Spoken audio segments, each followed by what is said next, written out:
The matter will be easy for me because all of you studied microeconomics.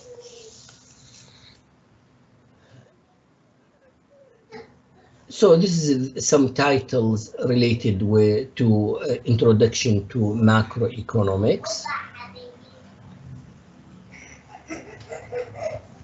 So Farhana, could you read this paragraph, economics, for me? Yes, doctor. Go ahead, economics. Economics, the study of how individuals and societies choose to use the scarce resources that nature and previous generations have provided. Okay, so what is economics in very easy way? What's the meaning of scarce? That the resources, limited resources. Yes, scarce resources, limited resources, not enough resources. Assume, for example, my salary is 10,000 dirhams per month. The problem with my desire, the problem is with my desire needs. I have to buy food, pay education fees, medical care. I'd like to visit mom in south of France. I'd like to buy a new car, etc. Can I cover all these needs or desires by limited salary, 10,000 dirhams? The answer, no. For this reason, I need economics to help me how to use 10,000 dirhams, how to allocate them among basic needs. So I will reach maximum happiness within my limited resources. So economics is useful to teach an individual or a consumer such as Salim, or a firm owned by Muhammad Adnan, who has a farm in Al Sad close to Al Ain. He produces tomatoes. He also has limited resources, limited land, limited capital, limited labor. So what he should do to maximize his profit, to get maximum profit within his limited resources. So economics will teach him. Also, economics is useful to the government, since the government at the moment has limited resources, how they can use their resources to maximize social welfare. The nation of United Arab Emirates has limited resources. Even some of these resources comes from nature, such as oil, or from previous generations, such as roads, airports.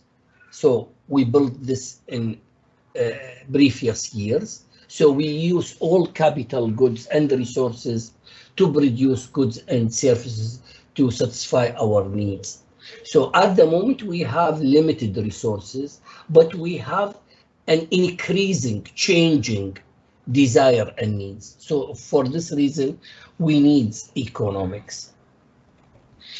Economics can be divided into two branches, micro and macro, as we studied, as we watched the video. What is microeconomics? It's related with individual. It's related with individual. What's the meaning of individual? One person on one firm.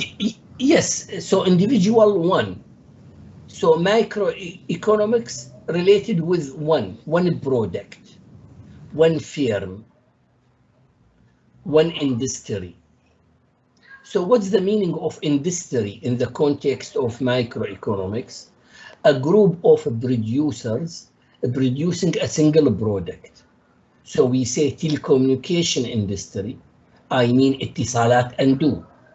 I say tomatoes industry, even tomatoes related to agriculture, but let's say in the context of microeconomics, tomatoes industries, which includes thousands of sellers of tomatoes in UAE. So the assignment is related with one firm, such as Ittisalat.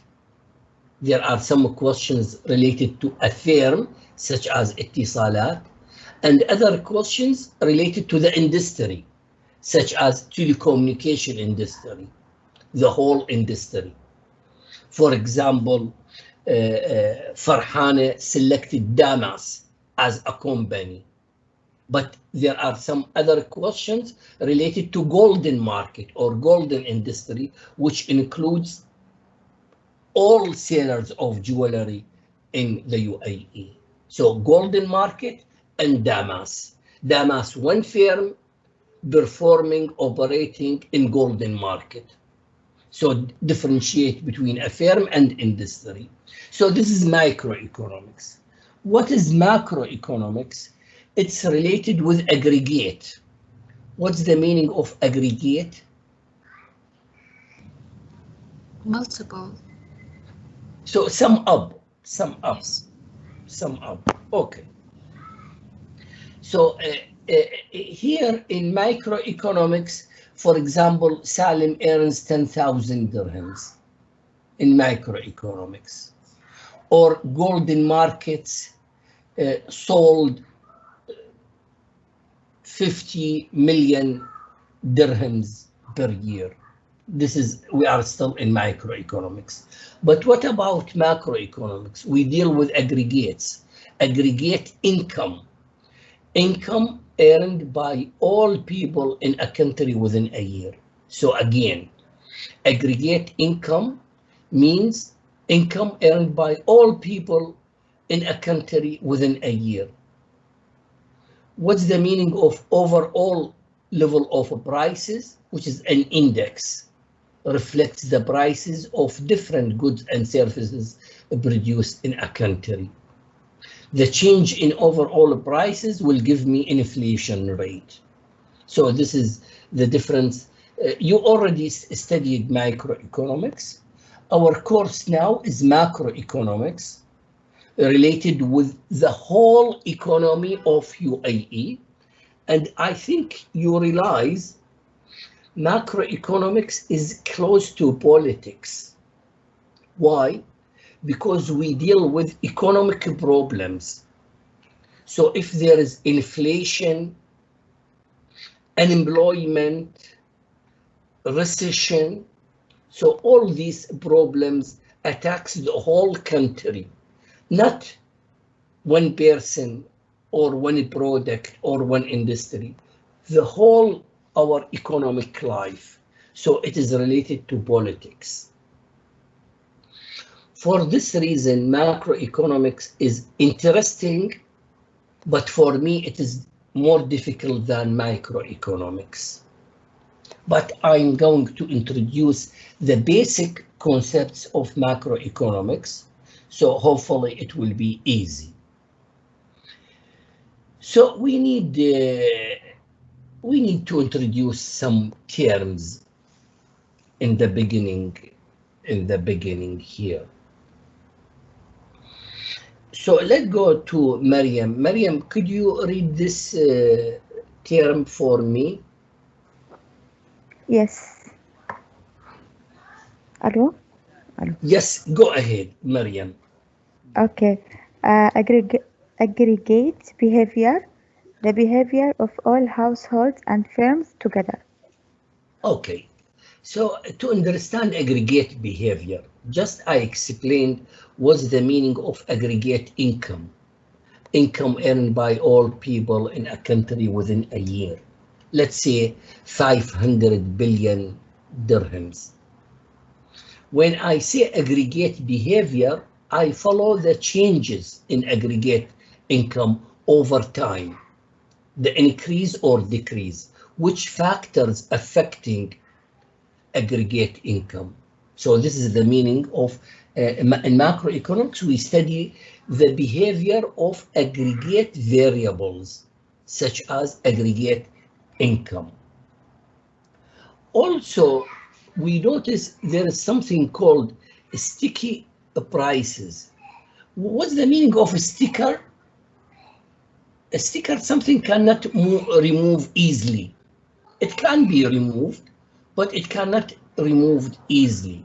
So we noticed the prices in general are flexible. So prices of tomatoes are flexible, can increase or decrease easily. But in macroeconomics, we notice some prices are sticky. Let's go to, we are still with Maryam.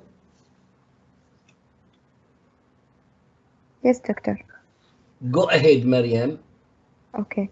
A sticky price, prices that do not always adjust rapidly to maintain equality between quantity supplied and quantity demanded. Okay. So assume this is market demand curve for tomatoes, market supply curve for tomatoes, and the intersection point refers to equilibrium point. This is we studied in macroeconomics. If the price is above than equilibrium price, there will be something called excess supply. Quantity supplied is greater than quantity demanded. Do you remember this in macroeconomics? Yeah, surplus. Surplus, yes, it is excess supply or surplus. So in macroeconomics, we used to say if there is a surplus, there will be downward pressure on prices till we reach equilibrium. So the price will decrease, quantity supplied decreases, quantity demanded increases, and we will reach equilibrium. But in macroeconomics, let's use the same graph. Assume this is aggregate supply for labor and aggregate demand for labor. Aggregate supply of labor. Who supply labor? Households. Who demand laborers? Who hire laborers? Firms. Assume here the wage rate. The wage rate is the price of labor. Assume the wage rate is above than equilibrium level. So that will lead to excess supply of labor, which is unemployment, right? So people who are willing to get a job, quantity supply is more than quantity demanded by firms. So some people will be unemployed. The horizontal distance between two curves. In microeconomic view, if we apply microeconomic thought on macroeconomic problems, microeconomists assume that the wage rate will drop down to maintain equality between quantity supplied and quantity demanded. But we noticed in macroeconomics, some prices are sticky, such as wage rate. So wage rate cannot go down easily. It will create problems. It will create social problems. So some prices are sticky, solid, cannot move easily to maintain equality. For this reason, we notice unemployment for some country persists or continues over a long period of time because wage rate cannot change easily. So this is, we say, sticky prices. Also, I noticed that the rent of real properties somehow sticky. The rent of real properties cannot change easily. It can change, but it takes time to be changed. It is technology. We are still with Maryam. Yes, doctor. Maryam, what are you doing? I gave you half an hour to read one slide. Sir, because you explain each part, right? Yes, go ahead. Okay. Microeconomic foundation of microeconomics. microeconomic foundation of macroeconomics, the microeconomic principles underlying macroeconomic analysis.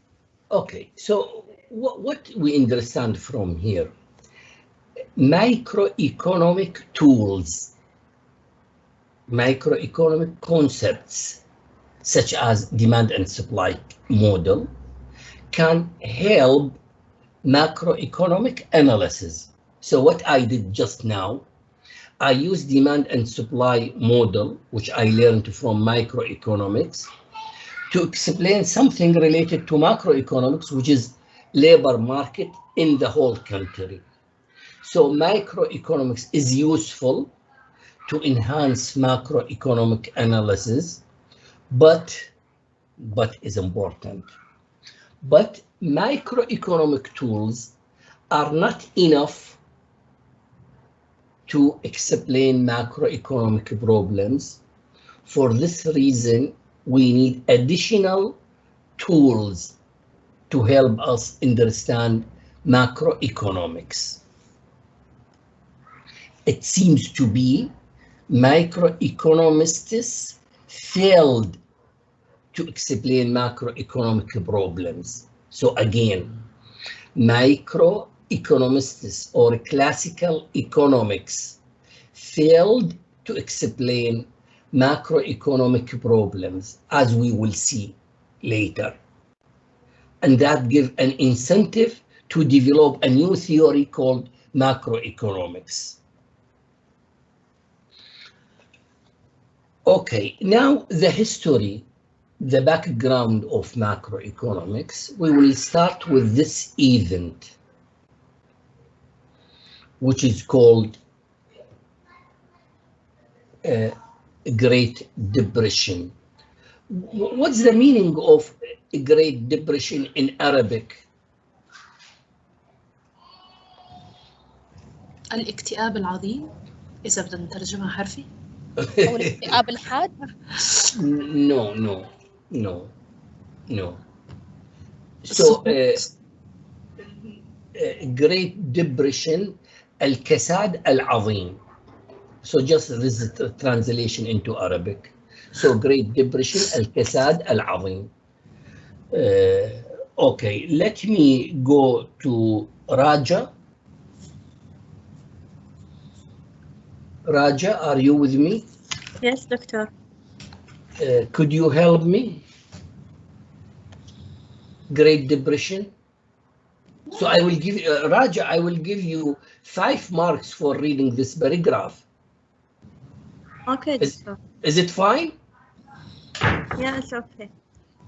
The period of severe economic contraction and high unemployment that began in 1929 and continued throughout the 1930s. Okay, so what is Great Depression? It is hard, painful economic decline. Aggregate output decreases sharply, which accompany with high unemployment. And this happens during 1930s, continues for around 10 years. So in recent history, this is the first economic problem, and it continued over a long period of time, around 10 years. And the whole economy didn't come back into equilibrium as microeconomists assumed. See here, microeconomists, what's their assumption? If there is excess supply or excess demand, the price will be changed easily to maintain equality between quantity demanded and quantity supplied, and we will reach equilibrium and the market will be stable.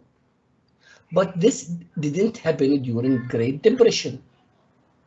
There is a problem with aggregate demand and aggregate supply. There is a hard decline in aggregate demand, which push aggregate supply to fall down, making unemployment, which is excess supply of labor, for a long period of time. And nothing happened to survive the whole country. So for this reason, we needed a new thought to tackle this problem. So how classical models or microeconomic models address this problem? So they assumed there will be a decline, there will be a decrease in wage rate to keep equality between quantity demand and quantity supplied of labor, but that didn't happen during a Great Depression.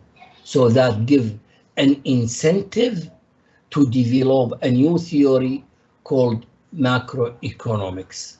So classical economists or microeconomic models, they call market clearing model.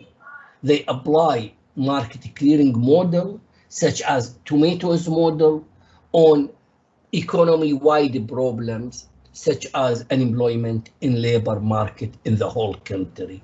And they failed to explain why there is unemployment for a long period of time.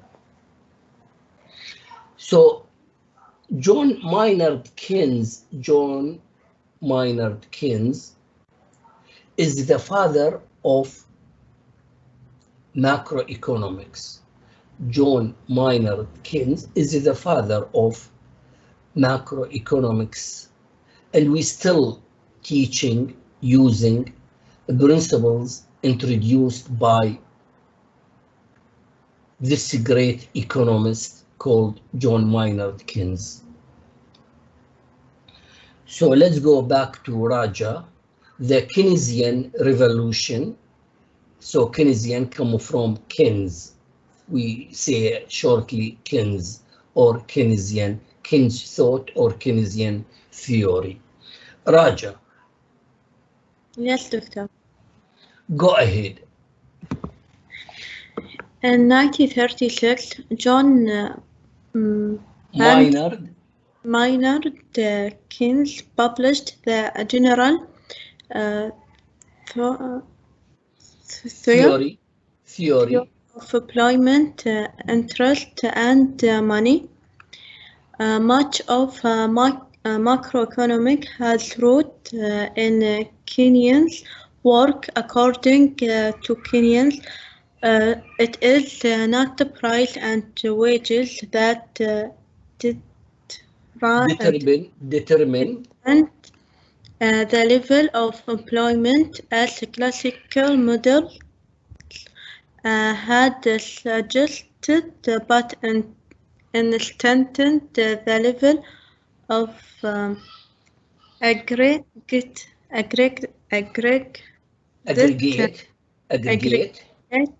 demand for goods and services. Well done, Raja. Okay, so what's the idea here?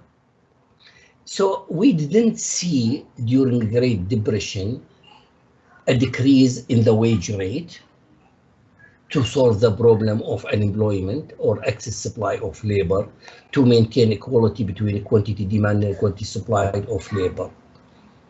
So classical economics or microeconomists failed to explain the existence of unemployment for a long period of time. And then Mr. Keynes helped us to explain this problem. He said the unemployment occurred because of the problem with aggregate demand. So the level of employment is determined by the level of aggregate demand, not by the wage rate or the price of labor. So again, so he added a new tool called aggregate demand. Before Keynes, we use microeconomic tools and we use individual prices. We don't use aggregate. Aggregate is related with macroeconomics, which is introduced by Keynes. So for the first time, Keynes introduced the term aggregate demand. So just simply, what's the meaning of aggregate demand? A willingness or power, financial power, in a country to purchase goods and services. So if there is an increase in aggregate demand, if there is an increase in purchasing power, business sector will react by producing more and hiring more. So the unemployment will decrease. If there is, for a reason, a decline in aggregate demand, business sector has to react by decreasing output and firing more people. That will cause unemployment. So unemployment is caused by a decline or shortage in aggregate demand. So the conclusion here, aggregate demand is the main determinant of employment. Let's go to Muhammad Adnan. Yes, doctor. Could you help me? Recent microeconomic history. Fine-tuning and one in the 1960s. Fine-tuning. The phrase used by Walter Hillers to refer the government's role in the regulating inflation and unemployment. Okay, so keep in your mind first, according to classical economics or microeconomic thought, the government should not intervene in a free enterprise economy, in a free market.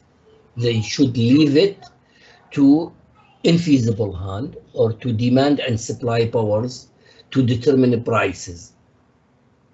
So they suggest the government should not intervene or do anything to regulate the whole market. But according to Keynes, Walter Hiller, for this upon Keynesian theory, he suggests a new term called fine-tune. What's the meaning of fine-tune? To improve something slightly.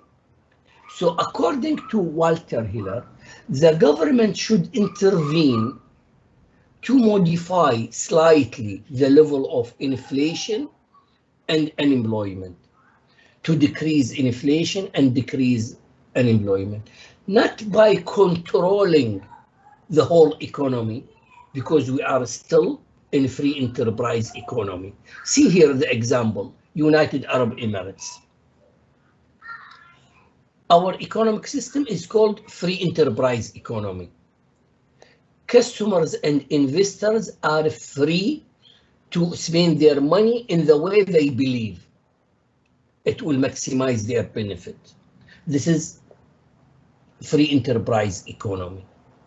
The main producing units in our economy are private sector. So private sector is the main body to produce goods and services in our economy. So we follow free enterprise economy. So the government in general doesn't intervene to regulate the whole economy. But according to Keynesian theory, the government should do something to modify, to improve the situation by decreasing inflation and unemployment, by touching softly the level of economic activity. If touched hardly, investors will feel scared, they will not invest their money. And disillusionment, so the whole economy was far away from equilibrium during 70s and early 80s. And we entered into a new problem, which is called stagflation, what's the meaning of stagflation in Arabic?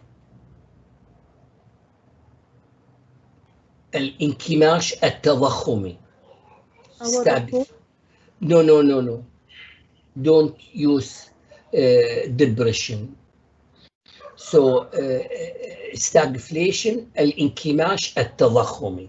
So it seems to be we have two combined problems in one problem.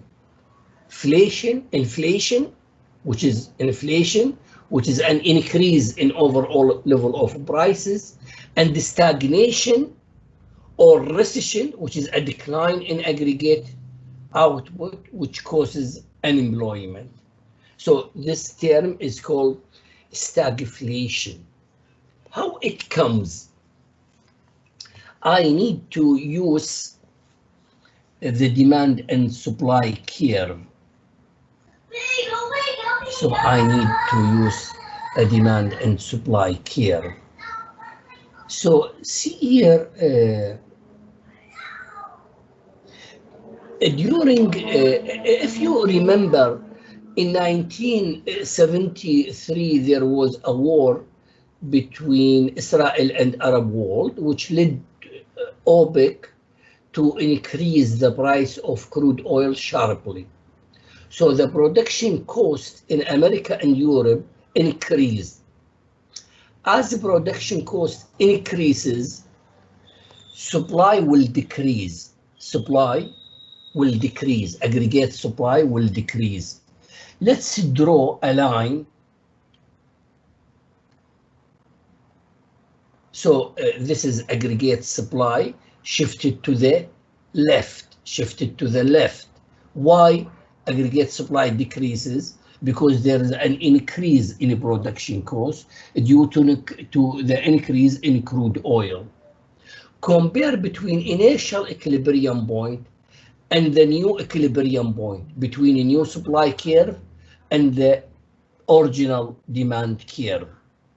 So in this new equilibrium point, what happened to overall level of prices?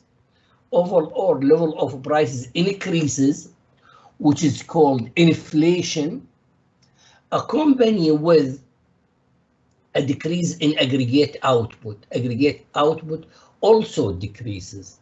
So America and developed countries or European countries struggled from stagflation, which is inflation plus recession. What is inflation? An increase in overall price level and a decrease in aggregate output. This is called stagflation.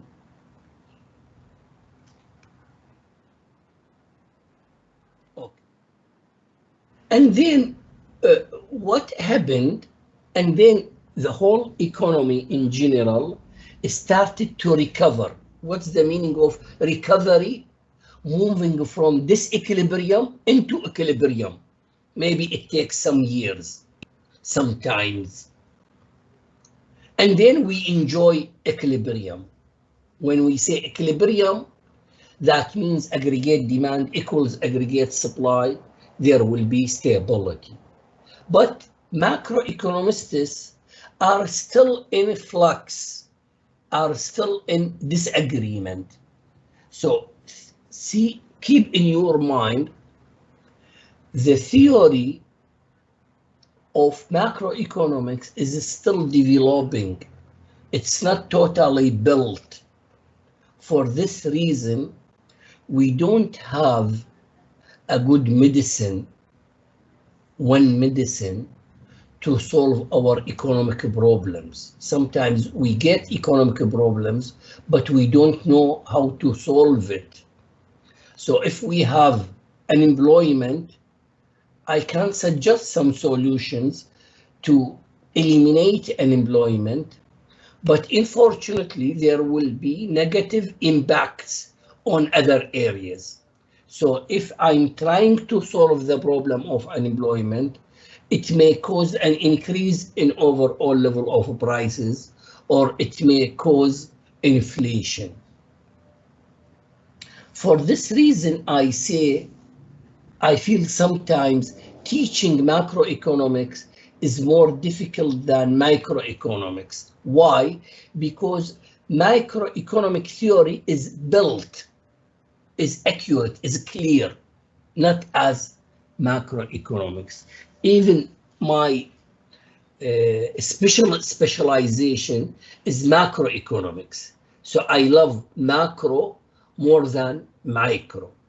So during this semester, I am teaching micro and macro in Skyline.